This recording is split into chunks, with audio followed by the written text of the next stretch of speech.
Welcome to the deep dive, everyone. This time we're doing things a little differently. We're going deep on just one source, like a series of diary entries. It's this person's experiences leading up to when they vanished. Yeah, so like a mystery. Exactly. We're trying to solve it together, basically. Right, and it's got everything. This diary, unsettling events, a haunting scent. A final entry that leaves you hanging. Like, what happened to this person? It's captivating, right? The diary, it like becomes a part of the whole mystery. Oh, that's so interesting. Yeah. The more they write down, the weirder things get. Okay, so let's break this down. The diary starts with the writer noticing this weird perfume Okay. in their apartment. It's described as a woman's perfume, super strong, especially for being on the 5th floor, and they can't find where it's coming from. And get this, the writer even tries to find the scent at a perfume counter, Wow. and nothing. Have you ever, I don't know, we had something like that happen, where you smell something, Oh, yeah. but it's like nowhere. Totally. Makes you think, right? I mean, it could be, like an olfactory hallucination. Okay. So, like, they're smelling something that isn't really there. Interesting. But it's worth remembering the smell is tied to memory and emotion. Oh, for sure. Even if there's no, like, real source for the smell, it's doing something to the writer, Totally. And it gets even more intense because this pleasant perfume changes into, like, a truly awful stench. The writer describes it as decomposition and sulfur, even like roadkill left to rot. That's a big shift. What could make a nice smell turn so repulsive? A few things, maybe. On one hand, could be their anxiety, Okay. building up. Yeah. As they get more scared, everything gets distorted. Like, a normal smell becomes something horrible. Right, like when you don't sleep enough, Oh, tell me about it. everything is just worse. Exactly. There's tons of research on this. Sleep deprivation messes with your brain, make you paranoid, you might hallucinate, anxiety's through the roof. And the writer mentions not sleeping well because of all this. Makes sense, right? Got to factor that in. Yeah. So you got this weird smell, lack of sleep, making things worse. Yep. Then they start feeling watched, like shadows moving, things out of place, even tapping on the window. Yeah. It went from a strange smell to a full-on haunting. It's wild how they try to make sense of it all, though. They even go on Reddit. Oh, yeah, like we all would. Exactly. Looking for similar stories, hoping for a logical explanation. Like crowdsourcing a solution. Yeah. But then they talk to their friend, V, and things get creepy. V, right. They bring up demons. That demons can, like, mess with smells, even mimic the smell of children Oh, so creepy. to lure victims. Oh. It sounds crazy, but there's so much folklore about this kind of stuff, Yeah. about demons, messing with people. It's interesting how these old beliefs still kind of freak us out today. Totally. Whether we believe or not, those stories about demons, they show our anxieties about the unknown. Like the stuff we just can't explain. Exactly. It's like the shadows in our minds, And for this writer, those fears seem to be getting real. Too real. Yeah. So the diary keeps getting more disturbing. The writer feels something in the room, gets touched, even has this thought, like it's planted in their head. Right. It begins now. Gives me chills just saying it. This escalation is like key to the whole thing. It's not just a smell or a feeling anymore. Right. Something's messing with the writer directly. Raises the stakes, for sure. And how much of that is the sleep deprivation? I mean, we talked about how it messes with your senses. Sure. But could it be making their fear even worse? Like making them believe whatever's happening? Great question. Sleep deprivation can spiral out of control. Lack of sleep makes you anxious. Anxiety keeps you up. Vicious cycle. Yep. And for this writer, seems like it's pushing them towards, well, breaking point, maybe? And that leads us to the final diary entry. It's where things get even darker. We'll get into that in the next part of our deep dive. But before we do, what are you thinking so far? What really stood out to you? As we try to solve this mystery, what questions are popping up for you? The final entry, man. That's where things go sideways. We're left with this image of the writer, totally overwhelmed. By the stench, the feeling of being watched. And that touch. Don't forget that last line, too. Like, it's not even them thinking it. It begins now.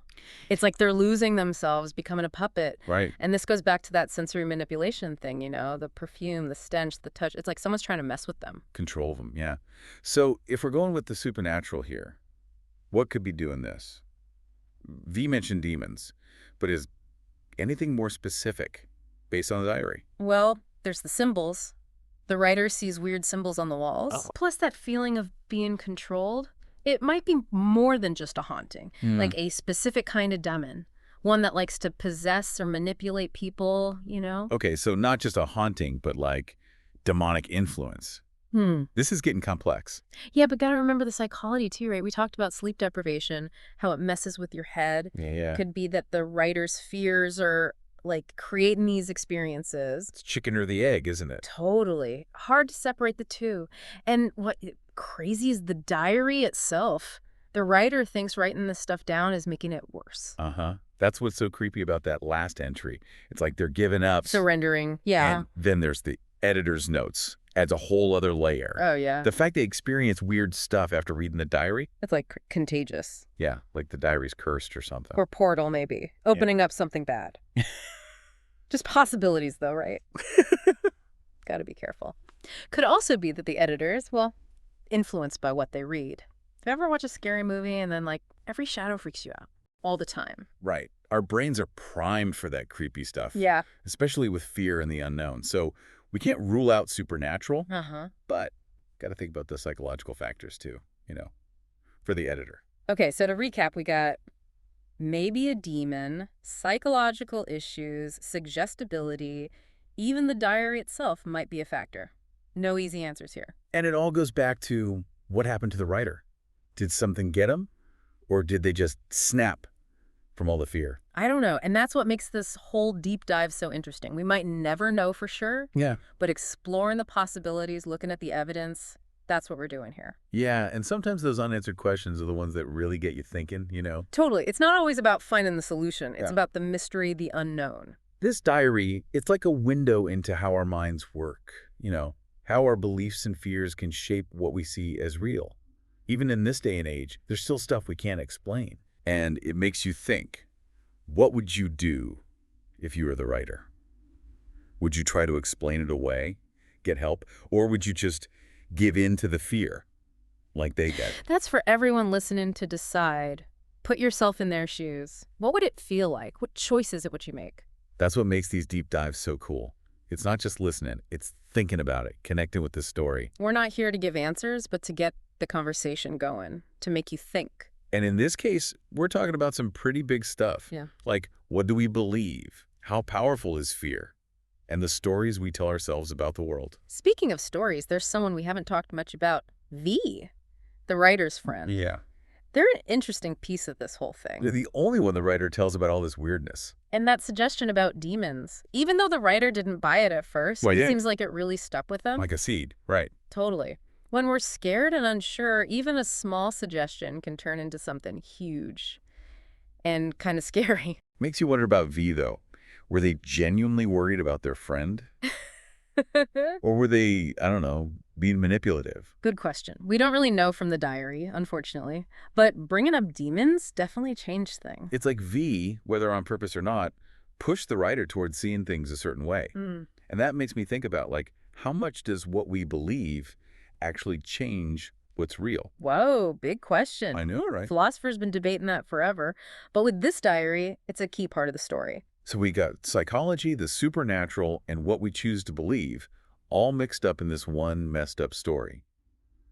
As we go into the final part of our deep dive, it's worth thinking about how these things connect and what they tell us about what ultimately happened to the writer. It's crazy, right? This one diary and all these ideas it's brought up. We've gone from perfume to, like, demons, mental breakdowns, the power of suggestion. It's like one story, but it connects to all these bigger questions. It's true. And what gets me is how the diary doesn't give us all the answers. It's like, we got to fill in the blanks, come up with our own explanations. That's what makes this whole deep dive so interesting. We're all kind of like detectives here. Totally. Trying to figure out the clues.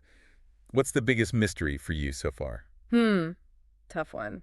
But that feeling of being watched, that's a big one. It's in every entry. And even the editor feels it. It's like this paranoia that goes beyond the diary. Yeah, that's freaky. To feel watched in your own home is one thing. Right. But then someone else reads about it and gets the same feeling. That's creepy. It's like the creepiness spreads, and that feeling being watched, it's primal, Yeah. Like deep down, we're all afraid of something watching us, something we can't see. For sure. And in the diary, the writer's alone, stuck in that apartment. Right. Isolated. So of course they're going to feel even more vulnerable. Makes sense. And the scarier things get, the more their fear grows. It's feeding it. Exactly. Like a loop. Fear feeds the events. Events make them more scared. So maybe it's not supernatural after all. Could be. Fear's powerful, especially with no sleep, no one around. It can twist how you see things. Yeah, like seeing things that aren't really there. Totally. When you're that stressed, that scared, what's real and what's not, it all gets blurry. Which brings us back to what happened to the writer. Was it demons, like V said? Or did they just lose it? Big question, right? And no easy answer. That's the cool thing about this. We get to think about all the possibilities, the evidence. Right. Come to our own conclusions. So what do you think happened? I'm still not sure. Part of me wants to believe it's all, psychological. But then there's those details, those hints of something else. I can't shake them. I get it. That's what makes the diary so fascinating, right? It leaves you with this feeling like there's more to the story. Like it's not over. Exactly. It reminds us, even now, there's still things we can't explain. Mysteries out there. Yep. Yeah. And maybe that's the best part of this deep dive. It's not about having all the answers. It's about being okay with not knowing. Like being okay with things being a little bit unsettled. Exactly. Sometimes the most interesting stories are the ones with those loose ends, the ones that keep us thinking.